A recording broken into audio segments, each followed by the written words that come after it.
Mensu au niveau du championnat de la Ligue 1 Foot, c'est jeudi dans l'après-midi. La formation de l'AS Victoria Club s'est inclinée devant l'équipe de Sa Majesté Sanga Balende sur le score de 2-0. Très belle performance de Sa Majesté Sanga Balende qui réalise donc 2 victoires en 2 sorties à l'extérieur. On va y revenir dans peu de temps. On va commencer par les léopards de la RDC, les moins de 17 ans qui se préparent en prévision du tournoi de l'UNIFA qui aura lieu au Cameroun. Les léopards de la RDC sont en train de faire leur préparation au niveau du stade de Martyr de la Pentecôte sous la supervision technique d'Eric Chibassou et vont devoir quitter la ville de Kinshasa à partir du 2 avril 2018. On a braqué nos projecteurs sur la sélection de la RDC avant ce déplacement. L'avenir, l'ascension et la montée du football congolais passent par un encadrement de qualité et un travail minutieux effectué dans les équipes d'âge des léopards de la RDC. Une politique mise en œuvre par la Fédé et bien suivie par Eric Chibassou qui a mis du temps pour sélectionner ces jeunes à travers le pays. J'ai 26 joueurs qui sont un peu répartis dans toute la majeure partie des provinces. J'ai un joueur de Bandundu, j'ai 2 joueurs de Kulungongo, Bakongo, j'ai des joueurs de Kinshasa, j'ai des joueurs du Katanga, j'ai des joueurs de Goma, j'ai un joueur de Bunia. Et c'est pas mal, ça fait aussi du plaisir à certains enfants qui sont à l'autre bout du Congo de savoir qu'eux aussi ont la chance un jour d'intégrer l'équipe nationale, donc voilà. Pas des joueurs évolués en Europe dans cet effectif, le staff technique place la participation au tournoi de l'UNIFAC sous le signe d'une véritable détection des talents. Les moins de 17, il n'y a pas d'exigence de résultats au niveau des scores, il y a plus d'exigence de résultats au niveau de la progression, au niveau du travail qu'on leur demande, du respect des consignes.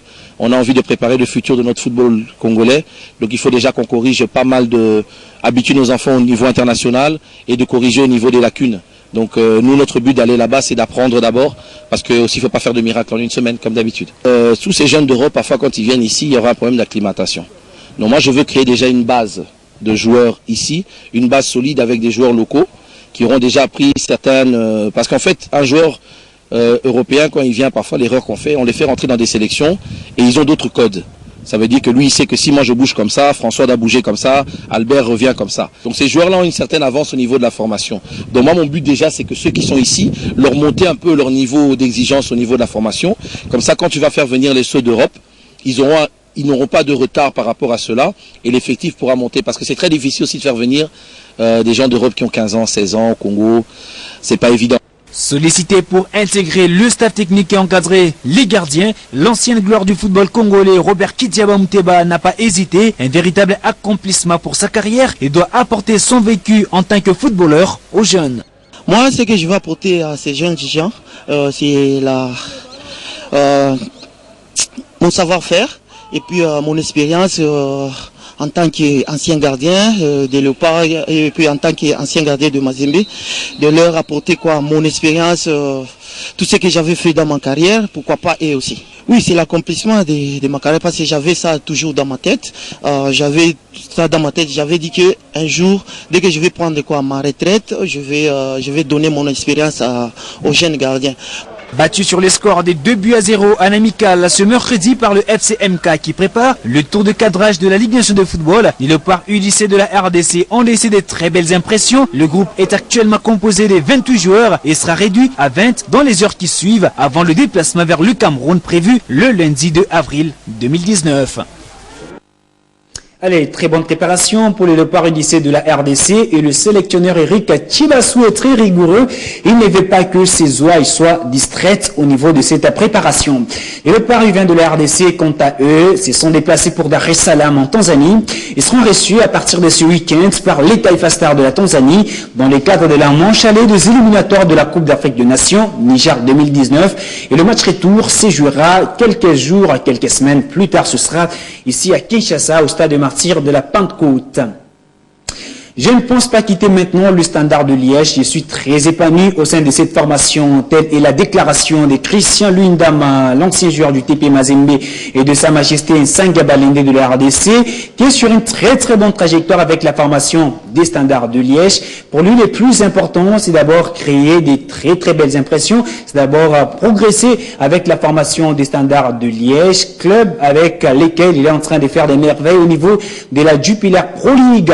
Je vous propose de suivre l'entretien exclusif que ces joueurs nous a accordé. Tangayo makasi na Jupiler Pro League, ozo mata makasi na équipe na yo, ozaki même élu joueur du mois. Ezo le kandé ni kuna na Belgique. Ouais, le Kalango normal, et ça, Baliaga travail, ce coach a fait son travail, ça va qualité, monsieur, au coup de monde s'attendait à la montée. Il y a un an, presté vraiment dans ça là-bas, oh, bah, tu vas s'attendre à quoi. Mais s'il pétait, n'a il m'a open, n'a il beleza, et beleza, il faut dans ça là, n'a il que, mon qu'il est le bas sous, le bas sur côté, le bas sous, est belé. Par rapport à la performance, est-ce que aux ans la mécanicien, bimao, comme attend le championnat Angleterre, ou bien Espagne? Bon, on a mis le bâté pour la question, on a tous ces années saison. Tantôt, Mbundero Beta. Allez, on va à présent parler de la 23e édition du championnat de la Lina Foot avec les deux matchs qui se sont joués ce jeudi dans l'après-midi. Ça s'est passé à Kinshasa, capitale de la RDC. On va commencer par d'abord les résultats avec la réalisation qui va d'ailleurs nous proposer les résultats de cet après-midi et la défaite de la formation du CS Don Bosco. Première défaite de la saison pour les Salésiens et première victoire de la saison pour l'Acer Rangers de Kinshasa qui a réalisé une très très belle performance. Cet après-midi, pendant ce temps, l'SV Club a piétiné contre-performance devant l'équipe de Sa Majesté Sangabalende et la compétition se poursuivra à partir du 1er avril 2018 entre DSMP de Fanor à Kinshasa et Lupopo Bazano, ce sera à Lubumbashi. On va s'arrêter un instant sur cette contre-performance de l'AS Victoria Club. Véritable coup de massue au stade de Marseille à Pentecôte ce jeudi. Junior Dinanga Mutombo revient sur les moments forts de cette défaite. Le soleil ne s'est pas levé en ce jour pour l'SV Club de Kinshasa. Battu sur son propre terrain par les Bangelou Nebasantou, Sangabalende de Mbujimayi, 0-2 et le score à l'arrivée. Bien que la partie a débuté par une alerte de l'SV Club à la deuxième minute avec cette frappe de Glodingonda qui touche le montant droit du portier Kalambaï Katembwe. La réponse du berger à la bergère ne tardera pas à venir. 2 minutes plus tard, le joueur Luciela Mandé, servi sur un plateau d'or, va délivrer une frappe du plat du pied, ouvre le score pour les visiteurs. Contre toute entente, les marquoirs du stade de Martyrs indiquent 1-0 au profit de l'équipe de Mbujimayi. 4e minute de jeu. 4e minute de jeu fois ça. Ah oui, cette frappe de Luciela qui marque. L'ASV Club essaye de se ressaisir et ne parviendra pas à trouver la faille. À l'exemple de cette tête de Makusu à la 20e minute, bien qu'il était en position irrégulière, ne marquera pas. Et cette autre action toujours de Jean-Marc Makusu au temps additionnel, l'attaquant de l'ASV Club ne se retrouve pas cet après-midi et tout simplement moins inspiré. Le central, l'international Jean-Jacques Ndala, qui a été à la hauteur de la rencontre, renvoie les deux protagonistes au vestiaire. Le club mené au score revient avec du vent en peau pour refaire le retard. Malheureusement poursuivi par ces vieux démons, le protégé du coach Florent Ibengue passeront à côté du match. À la 64e minute, dans un trou de fourmis, Jésus Mouloko du Capel ne proposera pas mieux devant Kalamba et Katembwe qui visiblement était à son grand jour. Ça n'arrive pas.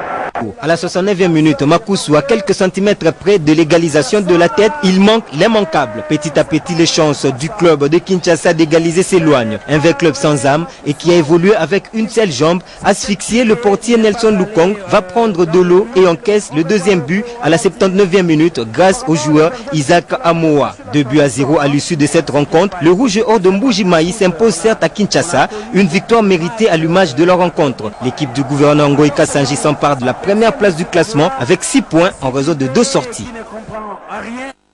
Allez, pour plus de précisions sur ce match, le deuxième buteur de Sangabalende était un Ghanéen, Isaac Amoa, et l'arbitre du match qui a fait un bon travail, Jean-Jacques Nala, c'est lui qui a représenté l'RDC à la dernière édition du CHAN, et donc la Lina Foot a fait quand même un bon choix pour un grand match, et un arbitre qui a assuré durant les 90 minutes.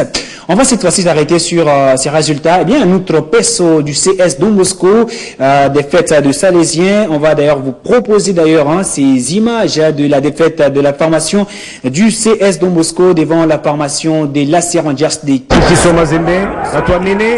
qui était donc inscrite à la 32e minute de jeu grâce à Bossou Nzali qui a inscrit ainsi sa 10e réalisation de la saison avec son club à l'AS Rangers de Kinshasa. On revoit encore une fois ses buts jusqu'à battre le Partier Aimé Bakula Hollandais. Ça faisait 1-0 pour l'AS Rangers de Kinshasa qui reprend ici ses bonnes habitudes après avoir aligné 2 défaites lors des 2 précédentes sorties. Et donc la 3e sortie et donc une première victoire pour la formation de l'AS Rangers de Kinshasa.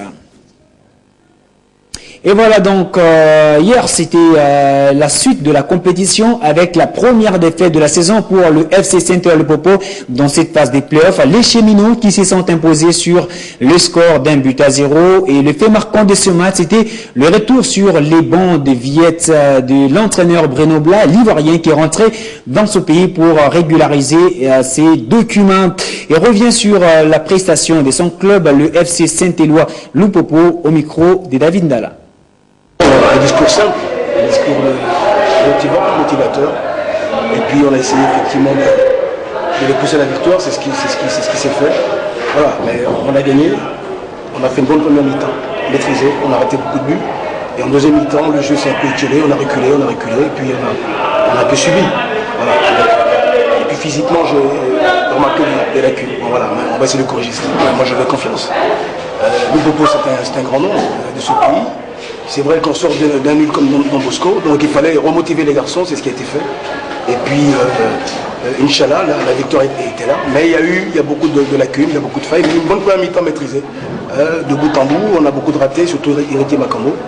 Et en deuxième mi-temps, l'équipe a reculé, et puis on a un peu subi. Voilà. Je crois que chaque entraîneur veut que chaque action se transforme en but. On n'a pas été le cas. Héritier, il est coutumier du fait, il manque de maîtrise, il manque de calme.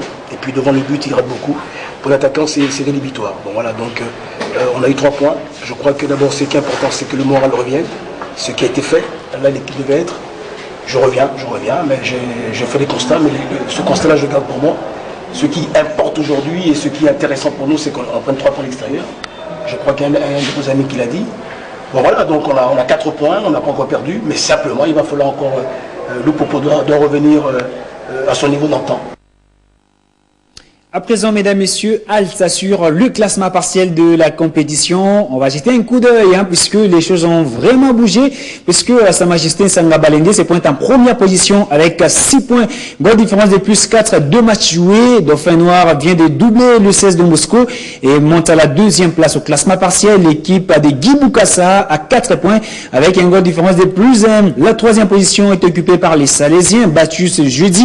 Eh bien, l'équipe des Kassongo Ngandou occupe la 3e place avec 4 points. Le Vita Club battu ce jeudi occupe la 7e position avec 3 points. La dernière place est occupée par la formation de l'Est Dragon qui a tout simplement 0 points. Eh bien, ces clubs, ces véritables distributeurs de points officiels dans cette 23e édition de la Ligue nationale de football.